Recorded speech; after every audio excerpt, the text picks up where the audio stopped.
Like a chipmunk stores nuts for the winter, we need to accumulate faith stories to help us survive the dark winters of our soul.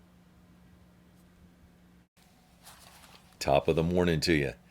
So, when we read Psalm 44 with the eyes of love and the purpose of trying to get to know God better, we find the psalmist reminiscing about how great God is, how powerful, how loving, to the point that that God has a history of taking care of his people. This oral history has been passed down from generation to generation. It's well known by both God's people and their enemies. Normally, people with a history of being victorious throughout the ages would lend itself to a very prideful people. And they are proud, but not because of what they did, but because of what God did. He gets all the credit. Verse 2 says, "You, God, drove out the nations with your hand. It was your power that gave Israel a home by rooting out the heathen peoples." Verse 3 confirms Israel got the land of Canaan by God's right hand, his arm, and the light of his countenance, not by their own sword or their arm, in other words, strength. Why did this happen? Because God was favorable to Israel, and he did delight in them. Israel considers God as their king. To this day, Israel still trusts God to push down their enemies and tread them under who try to rise up against them. Verse 5.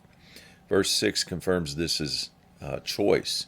"I will not lean on my bow," that man-made weapon, "neither shall my sword save me."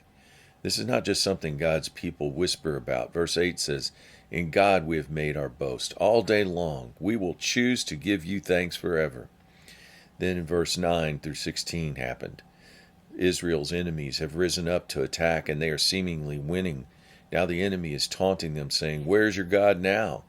You would think the situation would be conducive for doubt to rise up against God's people. Instead, they do a collective self-examination in verse 17 and 20 through 21. They confirm they have not forgotten God or his covenant. They have not turned their hearts away from him. They have not worshipped idols and not forgotten about how much they rely upon their God. In verse 21, they acknowledge the fact that God sees their faith. After all, he knows the secrets of their hearts. So they do what they know to do. Verse 25, they humble themselves and appeal to God's mercy and love to rescue them again. After all, this is his nature. Word of encouragement for us today.